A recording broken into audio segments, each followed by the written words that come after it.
あなたは覚えていますか、忘れられた車選手権一体型ディスプレイヘルメット。上手に運転できた時の楽しさがあるな。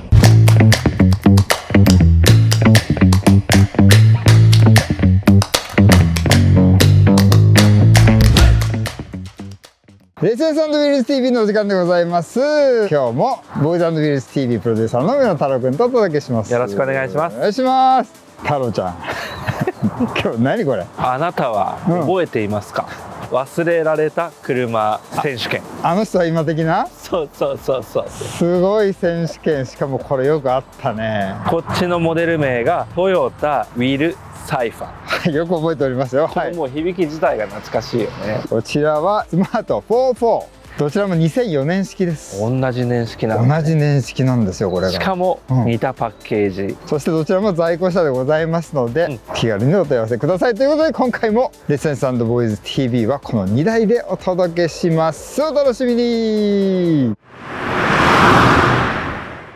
太郎くん、はい、まずはこちらの車ご紹介ください。トヨタウィルサイファー。もともとはトヨタが始めたウィルブランドというものがあったんだね、その中でもこれは第3弾。そうなんだ。第1弾第2弾にウィル VI、ウィル VS っていうのがあったね。覚えてるよ。でこれ第3弾販売されたのは2002年の10月。コンセプトなんでしょう、コンセプトなんだろうねこれ。一体型ディスプレイヘルメット。一体型ディスプレイヘルメット分からんこともない、確かになてかそのトヨタとウィルの関係とか、そのウィルブランドみたいなのって何？これは1999年から2004年にかけてトヨタがまずゴーサインを出して、それに連なって5ブランドが結集して作った異業種交流型のプロジェクトだった。そうなんだ。一つが花王、へえ。アサヒビール、松下電器、近畿日本ツーリストそんなとこまで行ったんだ。へえ。トヨタ。まあじゃあ今でいうコラボってやつだよね。そうのきっかけあったの？なんかその99年頃、その時の元トップ奥田さんっていう方が資料を見てたんだって、若い人全然おらん。どこに？トヨタを買ってる車の層に。ああそうなんだ。これがまずいっていうことになったのがきっかけだったわけ、へえ。ほんで、社長も直下バーチャルベンチャーカンパニーという組織がトヨタの中に立ち上がりました。でさっき言った4社が加わって、その後も企業の入れ替わりはあったんだけれど、異業種の交流っていうのは続いたんだね。すごいね。ウィルって名前はどこで誰がつけたの？もうこれもそのベンチャーバーチャルカンパニーの中で生まれた言葉なんだけれども、まず生産者が強いメッセージを出します。それに対してお客様が共感してもらうっていう関係を構築しようとした、そこにウィルって日本語で意志っていう言葉があるじゃない、その言葉を持ってきてウィルという言葉がまず出来上がります。へー。そこには遊び心とかそういったことを混ぜ込んでいくということを目指してたんだって、よしちょんね。調べました。ありがとうございました。ちなみに一緒に調べたんだよね、じゃあサイファの名前の由来を教えていただいていいですか？サイファの由来はですね、サイバー、フェイト。何それ？馬車。ちょっと馬車っぽくない？確かに。じゃあ未来感とこの馬車の融合みたいなところで、その辺を目指してトヨタもね作ったんじゃないですかね。しかしでもさ、すっごいデザインだね。すごいデザインですよ。なんとなくこういう車だろうっていうのが昔の思い出であったんだけど、ある？やっぱりある。でもやっぱ生で見るとこのヘッドライトのこの形、いやすごい。グリル、あと面白いのはこのフェンダーの部分とか、ホイールも面白いよね。ホイールも面白いよね。全部面白い。本当に後ろから見ても面白いし、横から見ても面白い、中乗っても面白い。面白いよね。これはかなり面白い。今度こっち、またこっちですよ。見ていきましょうか。懐かしいよこれ。はい、じゃあ改めて太郎くんご紹介ください。スマート44。スマートっていうのはもともとスウォッチ、時計のブランドだよね。でスウォッチが小さい車作ってみたかった。そうみたいね。まあ確かにスウォッチ感あるよね。あるあるある。ただいきなり車を作るって当然難しいじゃない。まあそりゃそうだろう。パートナーを探していました。はい。実は最初はフォルクスワーゲンにお声掛けをしていたんですよ。あ、そうなんだ。まあ何せフォルクスワーゲンは小さい車を作るのが得意だから。まあそりゃそうだね。ただまあなんだかんだこれは歴史上いろいろあることで。まあそりゃそうだろうね。でちょうどその時小さい車作ってみたかった自動車ブランドが一つあったんだね。どう？ダイムラーベンツ。ダイムラーベンツとスウォッチが一緒になってできたのがスマート。当時ね大騒ぎでしたよね。そうだよね、だからスマートっていうのは、スウォッチの S、 メルセデスの M、 それにアートがくっついてスマートなんだって。知らなんだそれは。もちろんこのねスマートな感じもデザインから感じる部分はあるけどね。本当？あ、そう知らんかったわ。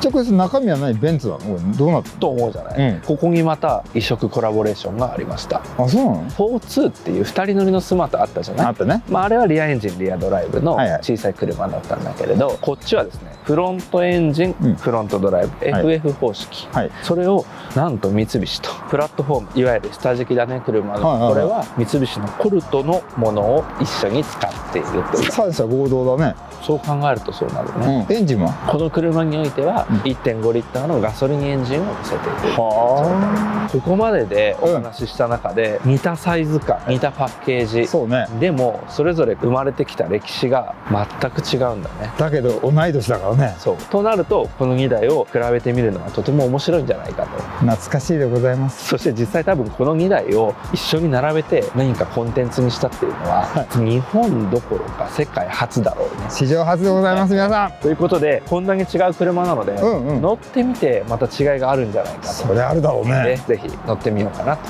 思いますということでまずはじゃあね、我が国日本の車トヨタのウィルに乗ってみましょうか。行ってみましょう。どんな車かでわからんよね。はい、まずはウィル、トヨタウィルサイパーでございます。乗ってますね。なんかベース車があるんですか？これは当時のビッツがベースになって作られてるんだって。そういうことか。ビッツといえばもう街乗り得意だもんね。経済性もいいだろうね、ビッツがベースだからね。燃費もいいと思うよ、これは。これちなみにお値段は？総額で88万円なんだって。おお、走行距離は1万キロ台。だったらさ、今軽自動車って新車で200万オーバーとかしちゃう？そういう車多いよ。お買い得じゃない？その半額だもんね、それでいて力もしっかりとある、あと乗り心地もすごくいいよね。乗り心地がめちゃくちゃいいんですよ。あとトヨタの安心感。これは払った金額に対してものすごく得るものが多いんだなっていうふうに思った。もう唯一無二のデザイン。いや、いいよ。そして安心感。あげればキリがないけど。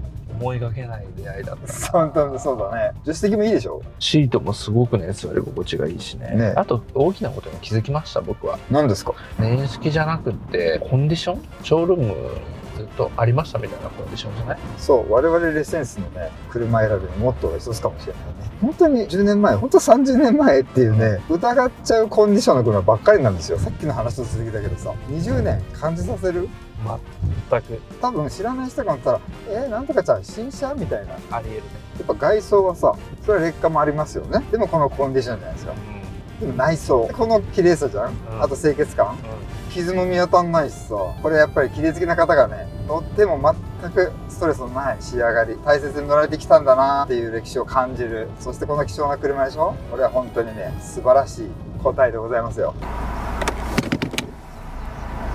この車ってデビューいつ？これは2002年なんだ。それから2005年までの3年間作られたそうです。なるほどね、ボディサイズ的にはどんな感じ？まず全長が3695ミリ、4メーター切ってるんでね。いいね。はいはい。幅がね、なんと1675。その割に結構広くない？そうだね、中がすごく広いよね。後部座席も乗ってみたんだけど、ホイールベースが2340なんですよ。普通に座って窮屈だな、膝が当たるなみたいなことはなし。だからお隣に出かけてもいけるよね。いけるいけるいける。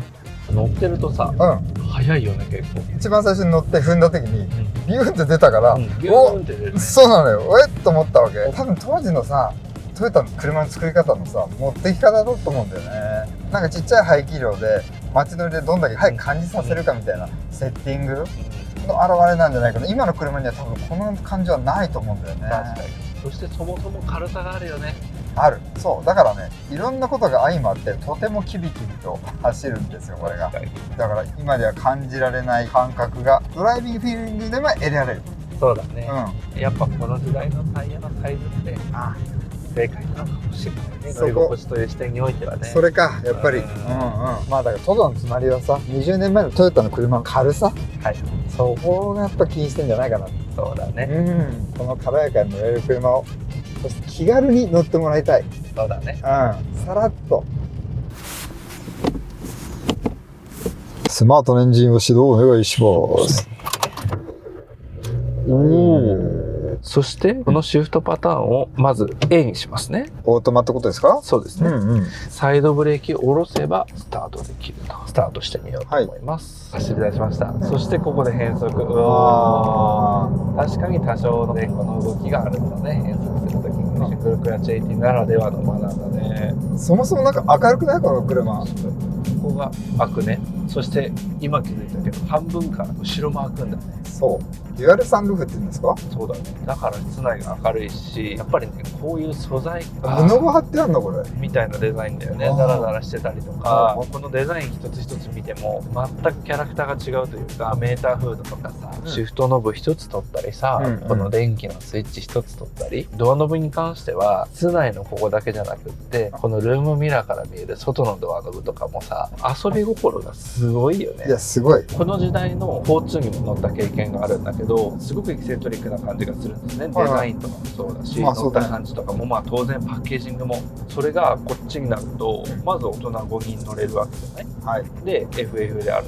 だから普通に乗りながらスマート感を楽しめるっていうのがあると思う。なるほど。何をもってスマート感って言うんだろうと思った時に、至る所に樹脂を使っていながら色の使い分けとかおもちゃっぽくもありながら、かといって質感が低いわけでもないんだよね。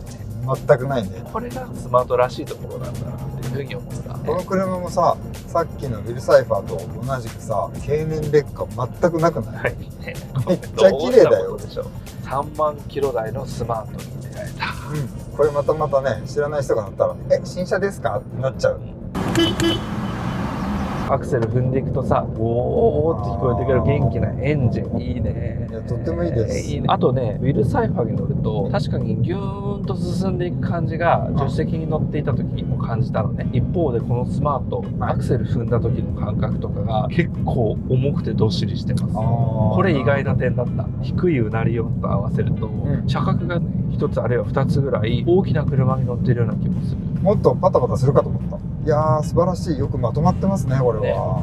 さっきのさ、ウィルサイファー僕は運転してたんだけどさ、タウンユースっていうかさ、街乗りには本当に適してるんだけど、これはなんか横に乗ってるだけで高速乗ってほしいなみたいな。そうだね。やっぱり国によって速度レンジが違うし、適した使い方っていうのがきっとあるんだろうね。遊び心のベクトルが全く違うところで炸裂しております。してるね。あとさ、これ今オートマモード。そうだね。他にあるモード。マニュアルモードでプラス1にすると一速に入るんで、これで出発してみましょう。はいはい。ここで変速。うまくいったね。なるほど。もう一回行ってみるね。おー、セミオートマや。嬉しい。で5速。なるほど。6速のシングルクラッチ AT。そう素晴らしい。6速もあるんだよ。いいね。どっちの乗り方もできちゃう。できちゃう。こっちの方が明らかに操ってる感じがある。これを4に落としてみようか。はい。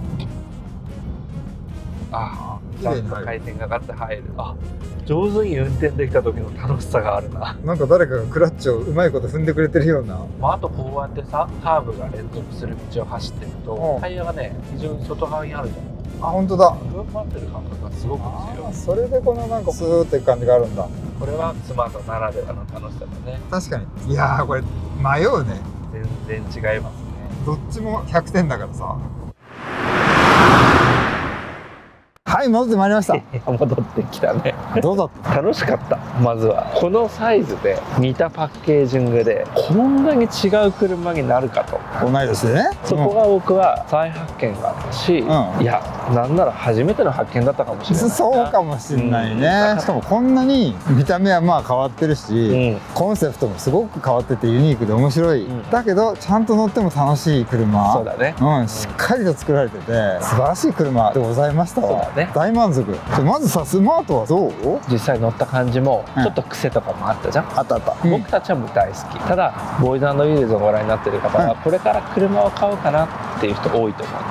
ある意味挑戦になると思う。逆に言うとこの距離この価格踏み込みやすい世界ではあると思うんで、確かにこれは勇気を振り絞ってうんまず試してみる、そうなの。エンジンもそんなちっちゃくないしキビキビ走ります。広いし楽しいです。で一方で、うんウィルサイファーの方はトヨタの安心感ももちろんある。でこちらに比べて20万円ぐらい値段は高いけれど、はいはいその分距離がそんなに伸びてなくてこれから長い距離を安心して楽しむっていう部分では、ウィルサイファーがいいなとそうだね。という2台なのかなと僕は思いました。確かにちょっと似てるけど中身はだいぶ違うし買う心意気もちょっと違うかもしれないけど、そうだねどちらも飛び込める価格。そこを含めてやっぱり中古車の面白さはあるなと思った。その通りだと思いました、今回のレセンサンドボーイズ TV スマート44そしてトヨタのウィルサイファーでございました。また見てね。ありがとうございます。そして買いますからね。